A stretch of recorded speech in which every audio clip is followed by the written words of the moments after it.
What is your favorite topic of conversation in a social setting? Definitely food. I mean, I'm always talking about food. My friends are always talking about food. What restaurant did you go to? What did you eat? Oh, you went on vacation? Where did you go? What did you eat? You know, that kind of thing. Other than that, I really do like talking about travel. I like to travel myself, and I also like talking about movies, and I'm a really big Broadway fanatic, so I definitely like talking about that.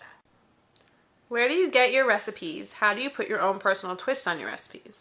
A lot of my recipes come from my Italian grandma, and they're delicious, but I also do a lot of experimenting to see what tastes good, what doesn't taste good, what ingredients add that extra twist. I also use the internet too. How would you rate your skill level when it comes to baking, decorating, pastries, and desserts? I would definitely say that I'm above average. I wouldn't say that I'm quite an expert because I definitely have a lot to learn and I want to learn, but I think I'm pretty good. Describe the types of elaborate cakes you've made. I've made, tiered cakes, wedding cakes, sweet 16 cakes. I made an Xbox cake once. That was awesome. Alice in Wonderland cake. I've made a cake that looked like French fries, and it was amazing. I've made, what else? A bunch of really interesting cakes. Could you make a 5-tier wedding cake in an hour if challenged? Sure, I will sure try. What's the largest cake you've ever made? I once made this really big barbecue cake. It was like this big, huge barbecue, and it had hot dogs and steaks and hamburgers on it. It was pretty impressive, and it had coals too. Describe your construction and technical abilities. What's the hardest cake you've had to design and make? I'm pretty confident with my structural abilities because I feel like if you don't get the structure right, the whole cake is off. So I definitely, always have that in mind. I thought I was going to go to school for engineering, so I kind of definitely have that mind of design and then execute in the right way. The hardest cake that I had to make was, recently I made a topsy-turvy cake, and, I just wanted to make sure that it was really sturdy and really structurally sound. I also had to do a lot of carving cakes with, I had to do a dragon cake with a lot of carvings, and I just wanted to make sure that would stay together.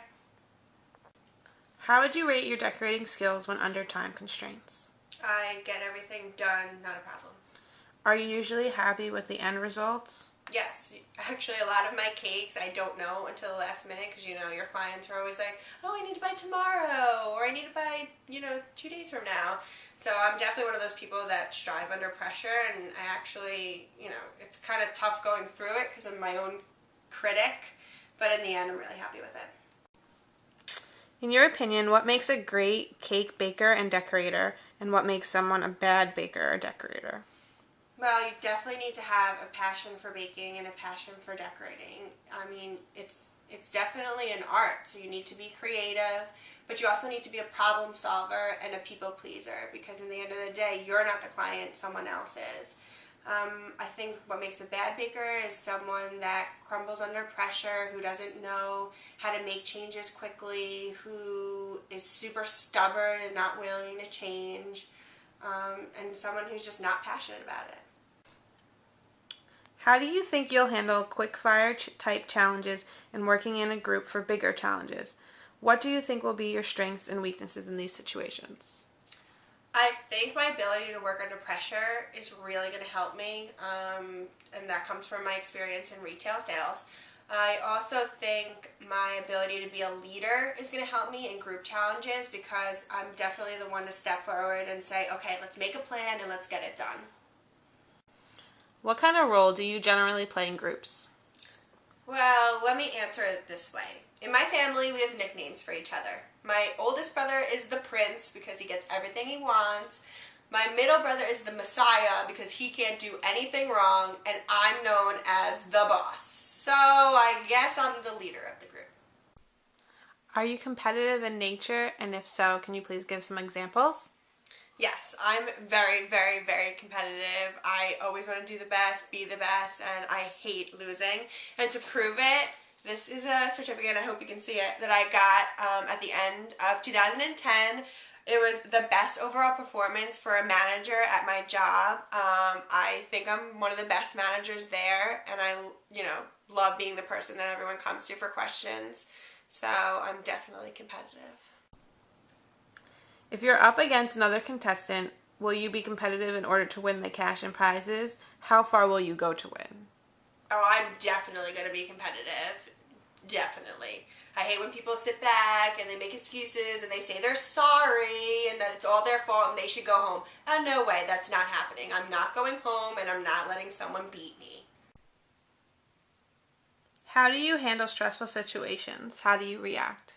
Well, I think I react pretty well to stress. I mean, I manage 7 women in a commission-based sales environment, so if I can handle that, I can pretty much handle anything. Please describe the most stressful time in your life and how you reacted and handled it. Recently I had to decide whether I would take a job cross-country and move away from my family, and usually that wouldn't be a problem, but my family was going through some hard times and they kind of needed me. So I had to decide whether to take this job or not, and if I didn't, it would potentially, ruin my career. And so I had to choose between my family and my job, which is something that was really tough for me and really, really stressed me out. And in the end, I chose, to stay here with my family, which actually wound up being, the best decision that I've made. So I'm glad that I went with my gut feeling and not, I wasn't pressured into taking the job. What does baking/cake decorating mean to you? Has baking or decorating ever got you through a hard time?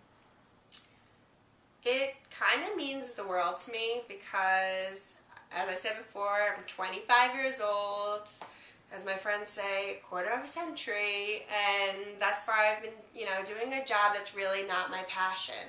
And so this is really something that I love doing, that I could see myself doing for the rest of my life, and it's something that I want to do. It's the first thing in my life that I could, that I'm really going after, and that I'm really, really good at. And so, it means the world to me.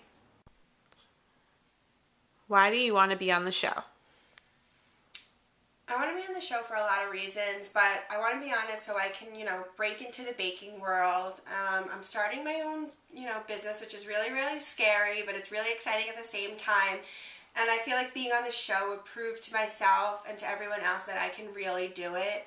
I also want to do it for my family because, my dad's been out of work. He's on disability and he's kind of low. My mom's super stressed out. And I feel like if we had this business together where like everyone can work there, just like Buddy has his family work there, it would just, lighten everything up. Everyone would have fun. And it would really, bring the whole family together. So I'm not just doing it for me, I'm doing it, for my whole family. Why should we pick you to be on the series? What makes you unique and different from everyone else? I think what makes me different is I'm not only a baker/decorator, but I'm also a businesswoman. I have a business degree. I'm a very successful manager. I work in retail and know how to merchandise, so I think that'll set me apart from the rest of the competition because you can make beautiful cakes, but if you can't sell them, then you won't be successful.